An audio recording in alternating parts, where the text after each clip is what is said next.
아멘. 한평생 인생을 살면서 겪게 될 일들은 실로 다양합니다. 태어나는 순간부터 죽음에 이르는 그날까지 인생의 다양한 단맛과 이 쓴맛을 다 경험하게 됩니다.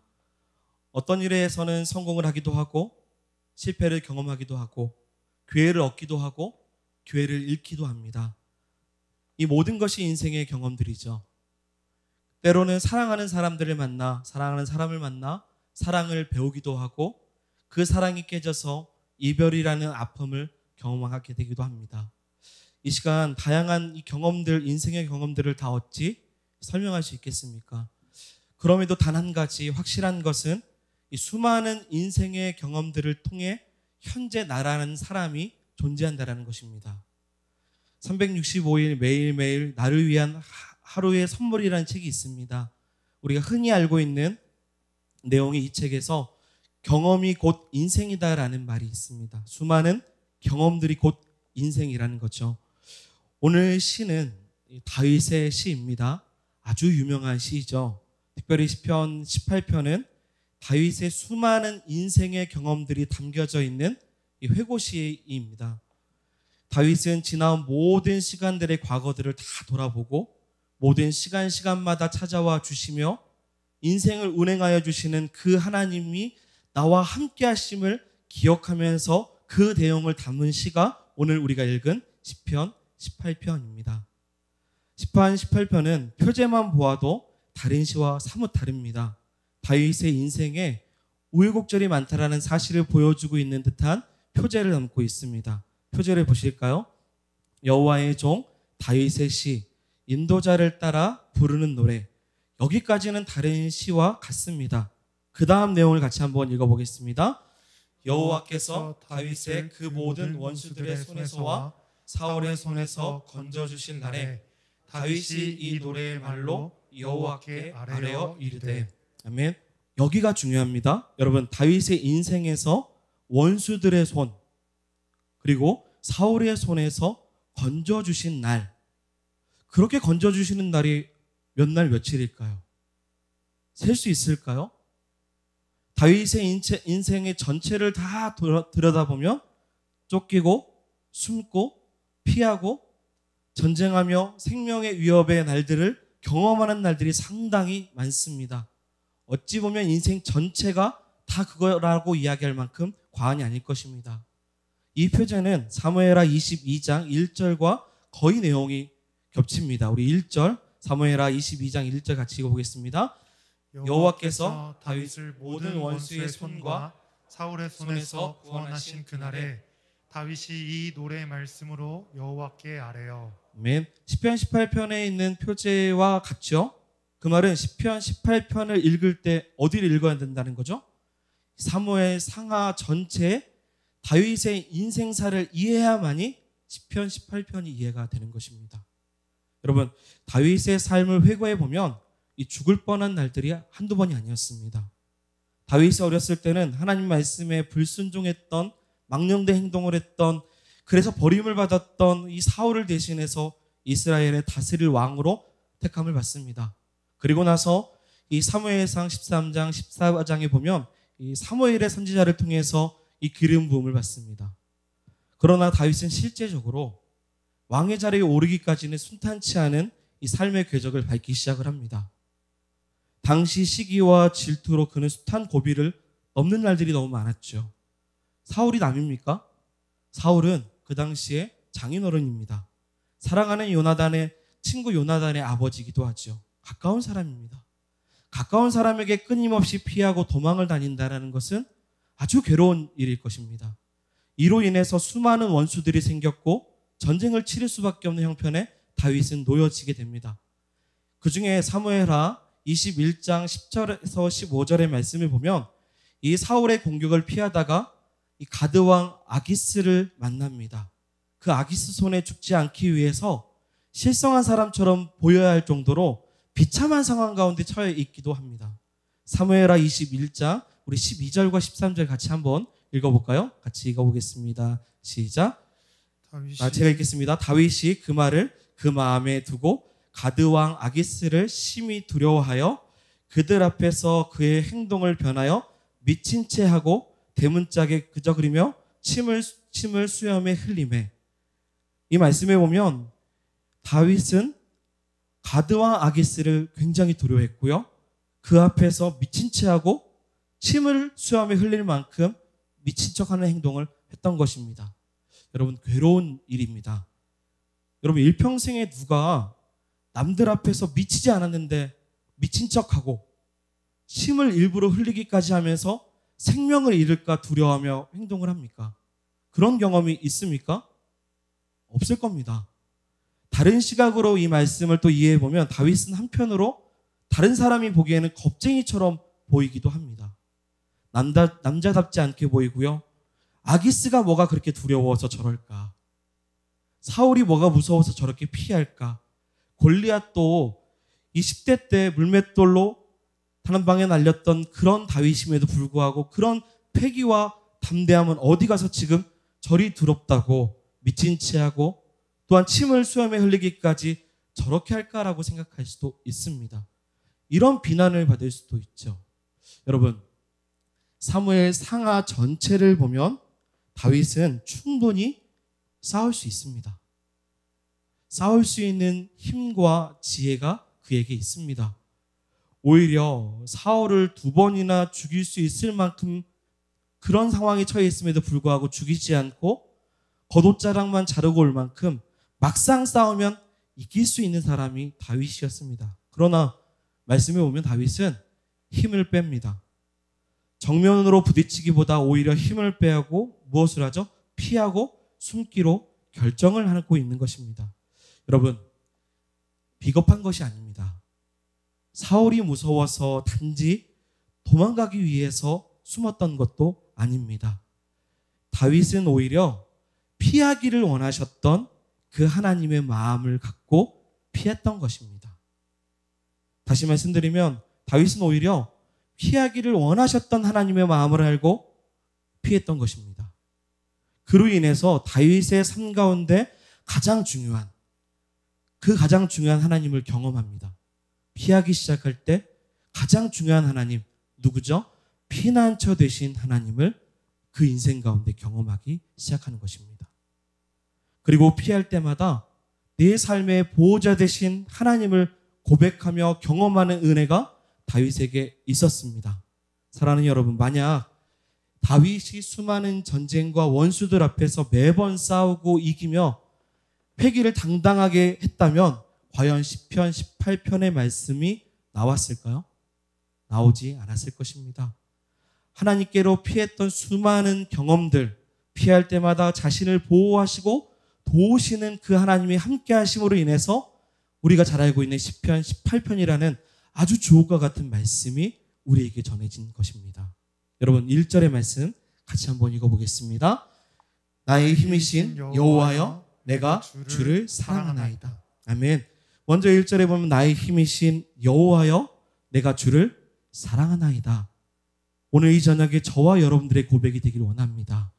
너무 귀한 고백이죠. 다윗의 인생에서 하나님이 힘이시고요, 사랑의 고백의 대상이라고 고백하는 것입니다. 그런데 저는 이 한글 성경의 순서대로가 아니라 이 원문 순서대로 말씀을 보니 조금 다른 은혜가 묵상이 되었습니다. 원문에는 이 표제를 마치고 1절 표제가 있죠. 표제를 마치고 바로 이 라함이라는 히브리어가 사용됩니다. 그래서 직역하면 내가 주를 사랑합니다. 나의 힘이신 여호와여. 다시 말씀드리면 내가 주를 사랑합니다. 나의 힘이신 여호와여라고 번역할 수 있습니다. 앞뒤 순서가 바뀐 것뿐이죠. 내용은 한글 성경과 똑같다고 여겨질 수 있습니다. 그런데 다른 묵상이 되었습니다. 여러분, 나의 힘이신 여호와를 사랑하는 것과 사랑하는 나의 하나님이 나의 힘이 되시는 것은 다른 것입니다. 다시 말씀드리면 힘이어서 사랑하는 것과 사랑하는 분이 나의 힘이 되는 것은 다르다라는 것입니다. 원문 순서대로 보면 사랑을 먼저 고백을 하죠. 여기서 이 라함이라는 이 단어는 보통 인간에 대한 하나님의 사랑을 나타낼 때 사용되는 단어입니다. 그래서 깊이 사랑한다라는 뉘앙스로 하나님이 인간을 사랑한다 라는 이 단어로 쓰여지죠. 시편 전체를 보면 47번이 사용되죠. 그 전부가 인간에 대한 하나님의 사랑으로 사용이 돼요. 전부가 아닐 겁니다. 전부라고만 했지만 47번 중에서 유일하게 단 한 번만 이 단어가 시편 18편 1절에 인간에 대한 하나님의 사랑이 아니라 하나님에 대한 인간의 사랑으로 사용이 돼요. 다시 말하면 하나님에 대한 사랑, 그 다윗의 사랑으로 유일하게 여기서만 이 라함이라는 단어가 다윗이 하나님을 사랑한다라는 표현으로 사용하고 있다는 겁니다. 여러분 1절에 이 고백은 사무엘하 22장에도 나오지 않아요.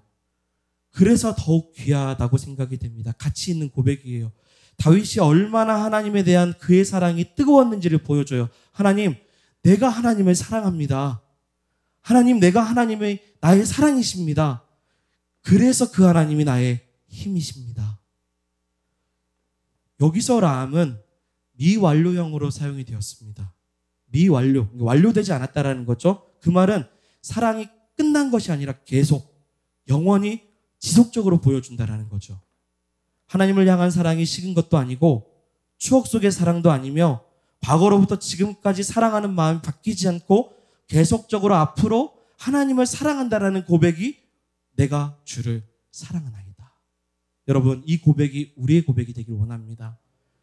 지속적인 하나님의 사랑. 여러분, 어떤 미사어구를 사용해서 하나님을 칭송하고 높이는 거 중요합니다. 그러나 더 중요한 것은 하나님을 향한 지속적인 사랑입니다. 꾸준한 사랑으로 고백하는 것이 중요하죠. 다윗은 어린 소년, 왕이 되기 이전부터 왕이 되어서 제왕시라고 말하는 시편 18편을 고백할 때까지 모든 시간 하나님만 꾸준히 사랑했습니다. 끊임없이 사랑할 수 있었던 것은 그 인생 가운데 하나님이 찾아와 주셨고 피난처가 되어주셨고 그 하나님을 경험할 수 있었기 때문입니다. 여러분, 저와 여러분들이 하나님을 경험하면 할수록 끊임없이 사랑의 고백을 더 할 수 있는 은혜가 우리 가운데 있기를 소망합니다. 그렇다면 다윗이 사랑하는 하나님을 인생 가운데 경험하고 나서 어떠한 고백을 드렸을까요? 시편 18편은 전체 너무 깁니다. 그 중에서 오늘은 2절과 3절만 봅니다. 그 중에 우리 2절 같이 한번 읽어보겠습니다. 어떤 고백을 드렸을까요? 같이 읽겠습니다. 여호와는 나의 반석이시요 나의 요새시요 나를 건지시는 이시요 나의 하나님이시요 내가 그 안에 피할 나의 바위시요 나의 방패시요 나의 구원의 뿌리시요 나의 산성이시로다. 아멘. 여러분, 2절에 경험된 하나님을 7가지로 표현했습니다.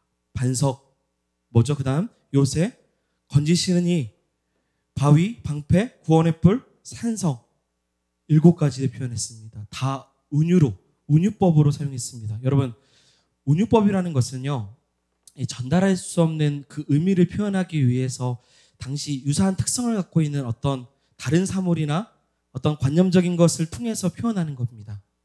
운유라는 것은 당시의 어떤 문화와 밀접적인 관계가 있는 단어를 통해서 사용을 해요. 왜냐하면 운유법으로 사용했다라는 것은 이 단어가 갖고 있는 원 단어가 어떤 의미인지를 이해할 수 있게 표현하기 위해서 쓰여졌기 때문입니다. 예를 들어서 주님은 산이십니다. 그러면 산이라는 것은 다 이해가 되잖아요. 크다, 높다, 그 자리에 항상 있다. 그런 뜻을 담고 있는 것이 운유입니다. 본문에 반석이라는 단어가 나옵니다. 첫 번째, 이게 무슨 뜻일까요? 어떤 단어의 의미가 있을까요? 단어로 보면요, 넓고 편편한 큰 돌을 말합니다. 또 다른 표현으로 말하면 이 단단한 돌덩어리를 반석이라고 하죠.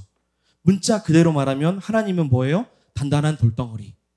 이렇게 표현할 수 있는 거죠. 그런데 그런 메시지를 전달하기 위해서, 표현하기 위해서 운유법을 표현한 것일까요? 아닐 것입니다. 여러분, 반석이라는 것은 무엇입니까?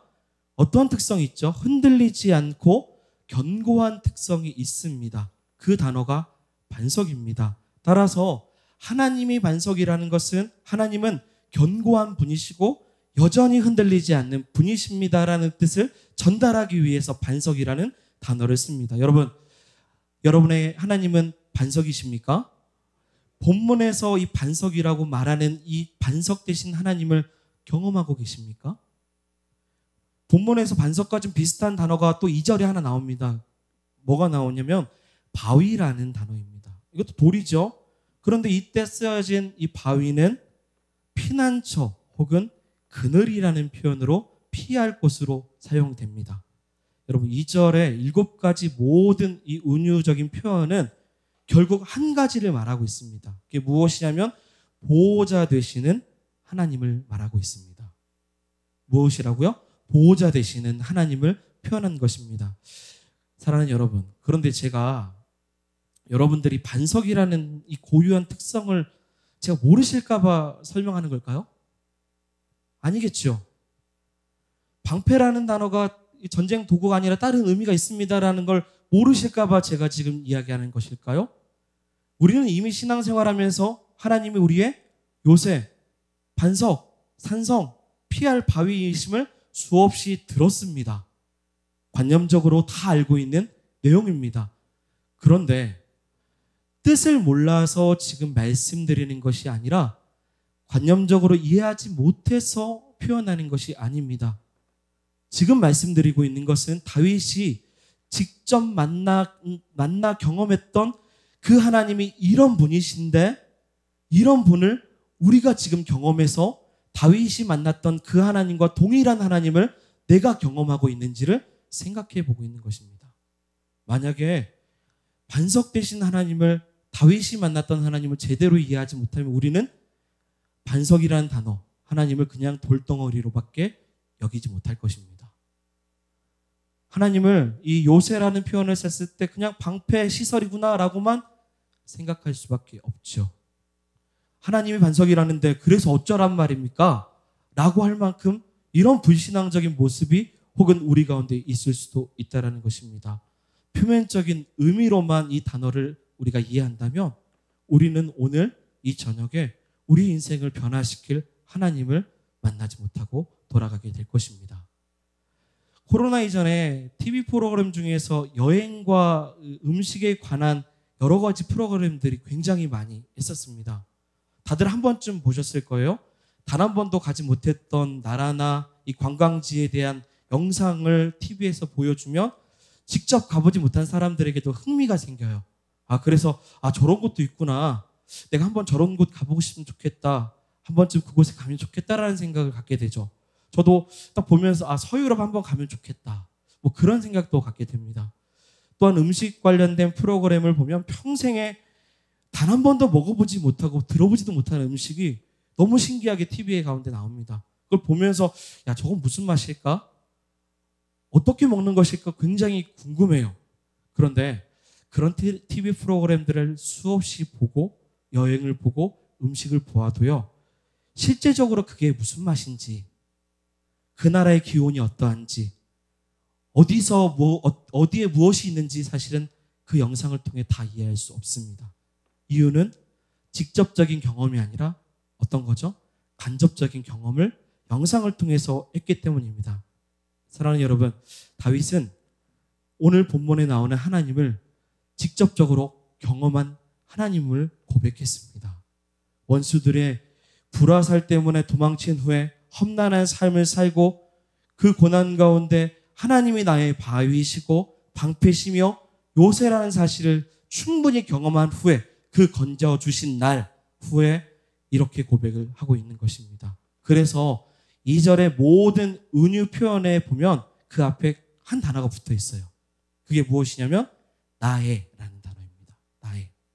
무엇입니까? 나의 반석, 나의 요새, 나의 건지시는 이, 나의 바위, 나의 방패, 나의 구원의 뿔, 나의 산성이라고 고백했습니다. 다윗은 하나님을 이와 같이 만났습니다. 자신이 만났던 하나님을 자신의 문화 속에서 시대 속에서 어떻게 하면 내가 경험한 하나님을 표현할 수 있을까라는 마음을 가지고 2절과 같이 고백했던 것입니다. 그리고 3절과 같이 이와 같이 하나님을 찬송하고 구원의 하나님을 노래했습니다. 그러면서 여호와 외에는 누가 하나님이시며 우리 하나님 외에는 누가 반석이냐라고도 시편에 고백을 합니다. 경험된 하나님을 당당하게 선포했습니다. 여러분 시편 18편 전부 다 경험된 하나님을 노래하는 시입니다. 사랑하는 여러분, 우리 시대에 우리 하나님은, 코로나 시대에 나의 하나님은 어떠한 분이십니까? 나의 문화와 나의 시대 속에서 하나님을 어떻게 만나고 계십니까? 나의 반석이 맞습니까? 다윗의 반석은 아닙니까? 나의 요새는 맞습니까? 다른 사람의 요새는 아닙니까? 나의 방패가 진짜 방패 되시는 분이 하나님이십니까? 단지 다른 사람들의 방패가 되어주시는 분으로 간접적인 경험만 하고 있는 신앙은 아닙니까? 아닐 거라고 믿습니다. 은유로 표현된 이 모든 표현들이 낯설지 않고 오히려 이 다윗의 고백이 나의 고백처럼 반석이시죠? 산성이시죠? 요새시죠? 이것을 우리의 문화와 우리 시대 속에서 우리는 충분히 경험할 줄 믿습니다. 오늘 이 저녁에 그러한 마음으로 나갔으면 좋겠습니다. 제가 가족들과 함께 어디 나갈 때 어느 날 공기가 너무 좋더라고요. 왜 공기가 좋을까 생각해 보니까 마스크를 안 쓰고 나왔더라고요. 그래서 저희 아들이 당장 마스크 쓰고 오라고. 그래서 제가 부랴부랴 마스크를 찾아서 딱 마스크를 썼어요. 쓰고 차를 딱 타는데 제 마음에 한 단어가 생각이 났습니다. 그게 뭐냐면 안전하다라는 단어였어요. 그러면서 참 인간이 너무 작다라는 생각이 들었어요. 작은 마스크 하나를 썼는데 제 마음에 안전하다라는 마음. 우리 하나님은 여러분들에게 어떤 분이실까요? 간접적으로, 관념적으로, 지식적인 하나님이 아니라 마치 내가 경험돼서 이게 안전하다고 느낄 만큼 우리 하나님을 그 금요 기도회를 통해서 직접 대면해서 하나님을 직접 만남으로 인해서 우리 인생 가운데 나의 도움, 나의 산성, 나의 전부 되시는 그 하나님을 뜨겁게 사랑하는 이 저녁이 되기를 소망합니다.